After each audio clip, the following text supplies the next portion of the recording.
Betting apps కు సంబంధించిన money laundering కేసులో హీరో విజయ్ దేవరకొండకు సంబంధించిన ఈడీ విచారణ ముగిసింది. విచారణ అనంతరం విజయ్ దేవరకొండ మీడియాతో మాట్లాడుతూ, నేను గేమింగ్ యాప్ కోసం మాత్రమే ప్రచారం చేశాను.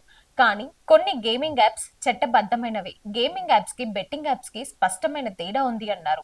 ఈడీ అధికారులు అడిగిన లావాదేవీల వివరాలు, బ్యాంక్ ఖాతాలు, సంబంధిత కంపెనీల సమాచారం అన్ని సమర్పించినట్లు ఆయన తెలిపారు. తన సమాధానాలతో అధికారులు సంతృప్తి చెందారని విజయ్ దేవరకొండ స్పష్టం చేశారు. అంతేకాకుండా దేశంలో ఏది తప్పో ఏది ఒప్పో చెప్పేందుకు కోర్టులున్నాయి అంటూ తనపై వస్తున్న ఆరోపణలకు బలమైన కౌంటర్ ఇచ్చాడు.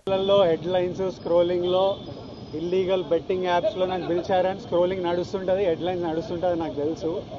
కానీ ఫస్ట్ దాన్ని గేమింగ్ యాప్స్ క్లారిఫికేషన్ గురించి విజయ్ దేవరకొండని పిలిచారు అని ఫస్ట్ ఆ హెడ్లైన్ మీరు నా గురించి మార్చాలి. ఎందుకంటే బెట్టింగ్ యాప్స్ ఇన్వెస్టిగేషన్ తప్పకుండా నడుస్తుంది. కానీ మనని పిలిచింది వాళ్ళకు కూడా తెలియదు మన పేరు ఎందుకు వచ్చిందో. బట్ మన పేరు వచ్చినందుకు వాళ్ళు వెరిఫికేషన్ చేసుకొని వాళ్ళు డెలిజెన్స్ తీసుకోవాలి. మనం చేసింది గేమింగ్ యాప్స్కి ఎండోర్స్మెంట్.